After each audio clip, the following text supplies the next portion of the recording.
Students, आज का हमारा टॉपिक है रस, जो आपके बोर्ड एग्जाम में जरूर पूछे जाते हैं, 2 या 3 नंबर में जरूर आते हैं। तो इसको अगर आपने क्लियर कर लिया तो आपके 2 या 3 नंबर क्लियर हो जाएंगे। तो सबसे पहले देखिए, हम आपके लिए करुण रस और हास्य रस, ये दोनों आप लोगों के लिए मोस्ट इम्पोर्टेंट्स हैं। तो ये आज करवाने वाले हैं, तो आप वीडियो को लास्ट तक जरूर देखिएगा। चलिए सबसे पहले देखते हैं परिभाषा, यानी करुण रस की परिभाषा, और ये कक्षा 10 हिंदी व्याकरण का है जो इसमें से पूछा जाता है। तो ये 12th वाले भी पढ़ सकते हैं। देखिए परिभाषा क्या है।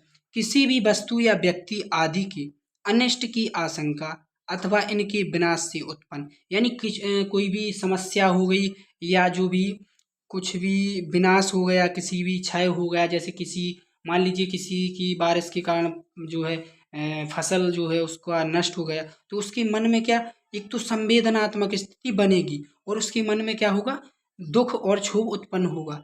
तो इस स्थिति को क्या कहते हैं, करुण रस कहते हैं। तो अब देखिए इसका उदाहरण क्या है। देखिए एग्जाम में आपका उदाहरण जरूर पूछता है। तो देखिए इसका उदाहरण क्या है कि मणि खोए भुजंग सी जननी, फंसा पटक रही थी शीश, अंधी आज बनाकर मुझको, किया न्याय तुमने जगदीश। ये बहुत ही बिल्कुल सिंपल जो है एग्जाम्पल है, आप लोगों को याद बहुत ही जल्द हो जाएगा। अब इसके स्पष्टीकरण की बात करें कि इसमें किसका स्पष्टीकरण यानी किसकी बात की गई है। देखिए राजा दशरथ द्वारा श्रवण कुमार को जब देखिए बाण चलाया गया, जिस वक्त जब वो अपनी माता पिता के लिए पानी भरने गए, तो उसी वक्त की ये बात क्या है कि उनके माता पिता द्वारा ये व्यक्त भावना है कि आज तुमने क्या किया। देखिए इसमें दो की संवेदनात्मक स्थिति है, तो ये आपको बहुत ही जल्दी याद हो जाएगा। अब अगर इसके स्थायी भाव की बात करें, देखिए करुण रस का स्थायी भाव क्या है, शोक।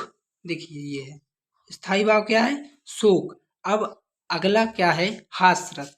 अब हास्य रस को देखेंगे तो देखिए हास्य रस की परिभाषा देखेंगे सबसे पहले। तो हास्य रस का स्थायी भाव क्या है, हास, यानी मन में क्या होना चाहिए, हास। तो किसी व्यक्ति के विकृत रूप, यानी तमाम प्रकार के आपने देखा हो कोई देखिए कार्टून वगैरह, इसमें अपना मन जो है उज्जवल सा, यानी हंसी आती है जिसमें। तो किसी व्यक्ति के विकृत रूप, आकार, यानी वेशभूषा, यानी कैसी वेशभूषा है, अलग से कोई वेशभूषा हो तो उसमें हम लोगों क्या हंसी आ जाती है। तो आदि को देखकर हृदय में जो विनोद भाव उत्पन्न होता है वहाँ हास्यरस होता है।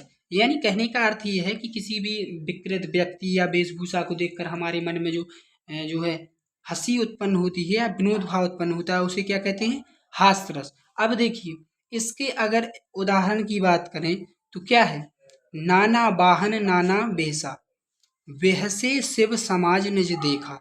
यानी देखिए इसमें कहाँ की बात की जा रही है, जब महादेव जी की बारात में जो है कई तरह के नाना वाहन, यानी कई प्रकार के वाहन जो है, और नाना वेशा कई प्रकार के वेशभूषा, यानी आपने देखा होगा कि उनकी जो है बारात में तरह तरह की जो है वो बहुत जो है जीव जंतु भी गए। तो इस प्रकार से बेहसे शिव समाज ने यानी जब समाज ने देखा उनके लिए, तो उनके मन में ये विनोद भाव उत्पन्न हुआ और वहाँ क्या हो गया, हास्य रस। तो ये आई होप कि आप लोगों को ये समझ में आया होगा, और ये मोस्ट इम्पोर्टेंट टॉपिक है आपके बोर्ड एग्जाम के लिए, तो ये आप लोग जरूर याद कर लीजिएगा।